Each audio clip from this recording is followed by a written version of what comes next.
Pine Mountain Ski Jump in Iron Mountain, Michigan is one of the most remarkable landmarks here in Iron Mountain, Michigan. In fact, this is the largest ski jump in North America, and it still holds the record of 495 feet. Somebody actually goes to the top of that, skis down, and then flies down to the bottom of the hill.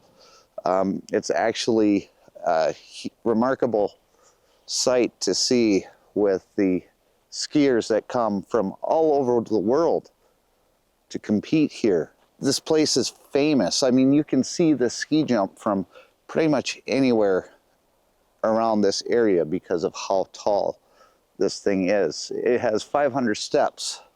It goes from the bottom all the way up to the top. In fact, this has all been revamped, and they have lights that will turn on at night so that you can actually see the ski jump. So it's an absolute marvel.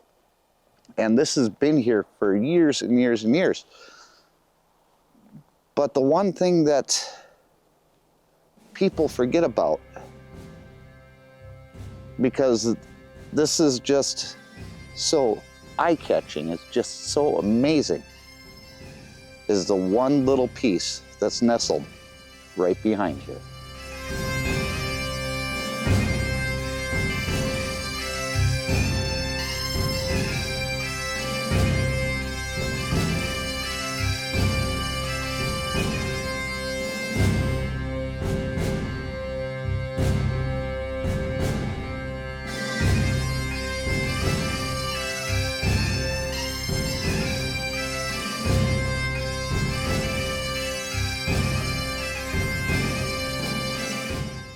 Each one of these steps is dedicated by a family that helped create this UP Veterans Memorial. And the Veterans Memorial is something that is important to a lot of the families here, because there are so many families that have members that have either served or are serving, and they don't want their family members forgotten either.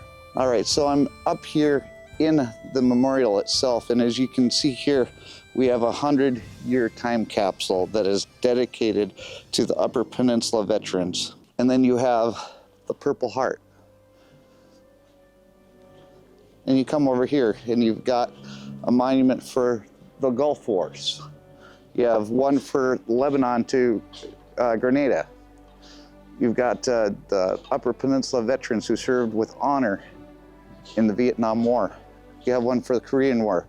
You've got one for World War I and World War II. You have all of these symbols for the veterans who served and fought for our country. Each one of these posts here has a brick laid inside of it. And on one of these bricks is the name of somebody who served. There's so many people who have died serving for their country here. And that is the reason why today I'm proud to announce that the Lee and Betty Johnson Memorial Charity is here.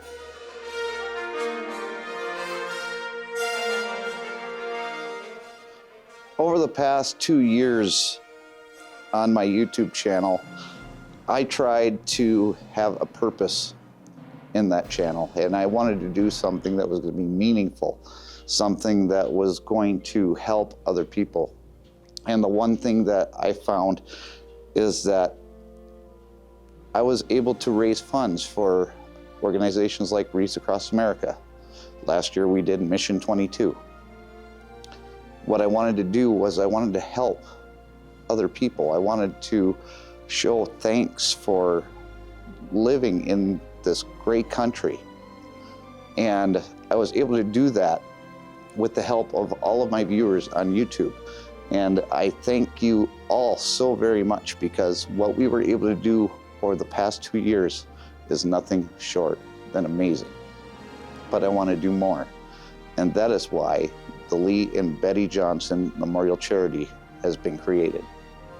And we're going to talk about that a little bit more, but I want to talk about my grandparents. I want to tell you a little bit about them and what inspired me to use their names in this charity, because they are the ones that taught me the values of hard work, perseverance, love of God and country, and they shaped me to who I am today. And that is why they are the backbone of this organization. So we're here at the World War II Glider and Military Museum, and the reason that this place is important is because it showcases a piece of history that not too many people know about. And right down the road here in Kingsford, Michigan, there was a Ford plant, and that Ford plant was used to make gliders during World War II. They actually used to make the old Woodies, if you know what I'm talking about. I'll probably put a picture up right here. But during World War II, they stopped production of that vehicle and made the gliders that they used in World War II. Just a little piece of history. And speaking of history, my grandparents both served during World War II. In fact, my grandmother outranked my grandfather, as that is what the family lore is anyway. But speaking of family lore, we're gonna go talk to my dad, who is the family, well, an official family historian at this point.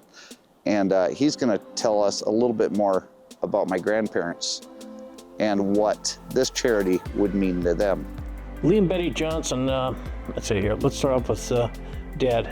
Dad was drafted into World War II and went into the service after high school, graduating from the Greater Quinnipiac High School at the time, I believe one of the last graduating classes. Went off to service and was shot over in Germany. They moved him back to Heidelberg to recuperate. Mom, or Betty Johnson, actually Martha Johnson, her brother had passed away in a P-38 plane crash. Then she went in basically to honor her brother. She took one of the secretarial tests and was one of the tops in the country. They moved her to the Pentagon right away. From there, they gave her the opportunity to go overseas. And overseas, she was a traveling secretary for both General Herman and Eisenhower. Also attended the Nuremberg trials and met Dad in Heidelberg while he was recuperating. They got married and had 6 kids. Actually, yeah, 6 kids. First one passed away, was a stillborn. And the other 5 of us all grew up in town of Quinnipiac. Mom and Dad met while Dad was recuperating, and they were married in Heidelberg. Mom also attended the Nuremberg trials. Mom also was the first lady to play with the Heidelberg Symphony. Mom also had a spot on the Olympic diving team, but then became pregnant and then could not be on the team at that point. They're quite amazing people. When they came back, they were both very involved in community activities. One of the best examples is we boys had a drum and bugle corps, and Mom didn't see anything for the girls, so she started a drill team for the girls. She was very active. She was a den mother for the Scouts. She taught swimming for over 40 years, both from the Red Cross standpoint. She also taught at the Girl Scout camps or Camp Bear Girl camps, Lake Hilbert, Lake Antoine, all over the place she taught swimming. Or how do you think that they would feel using their names as a part of this charity? They would feel very honored, and the thing is yes, you're just starting now, but what happens in the future? As this thing progresses, hopefully it'll live for a long time.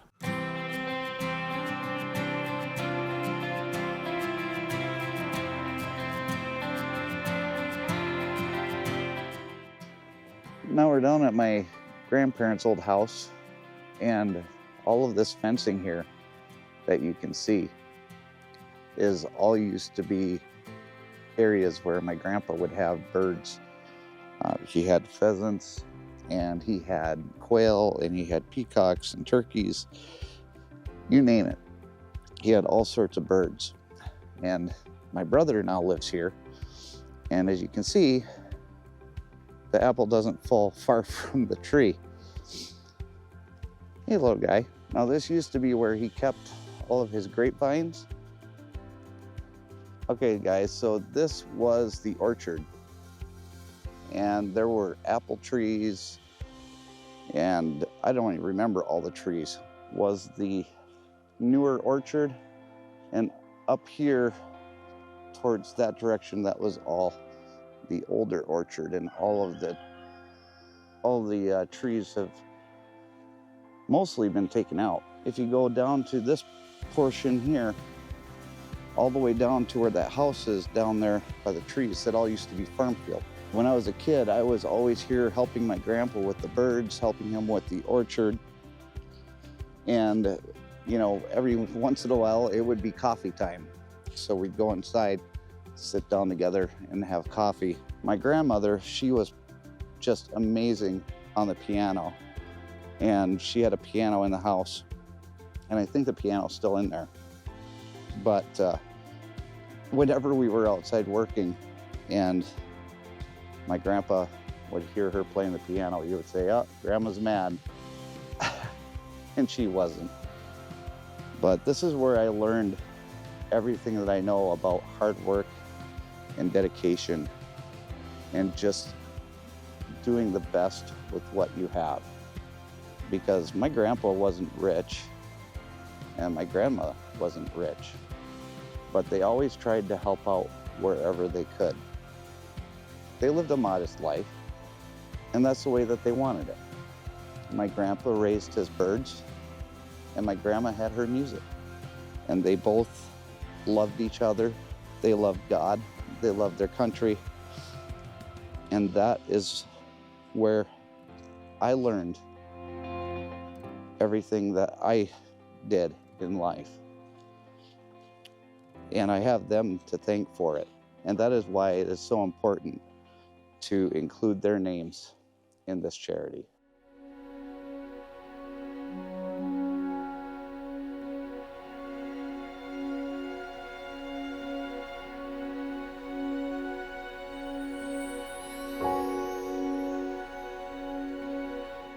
Okay, when I was a kid, my grandmother was a huge part of my life.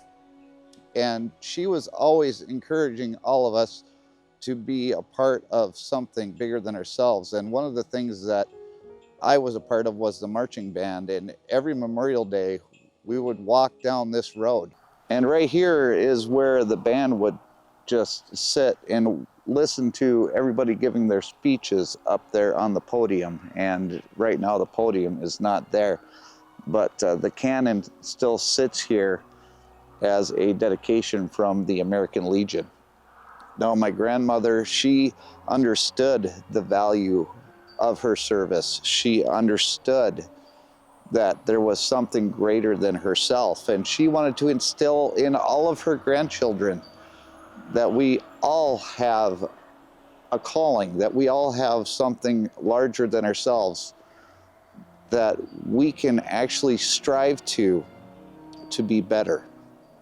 And that is part of why I am doing this charity, because I understand the greatness of those that went before us. I understand the sacrifice that those people made, giving their lives for all of us so that we can be living a better life, so that we could have a better future, and we can have a future for not only ourselves, but for our kids and our grandkids and for generations going forward. And that is one thing that my grandmother instilled in me when I was a child.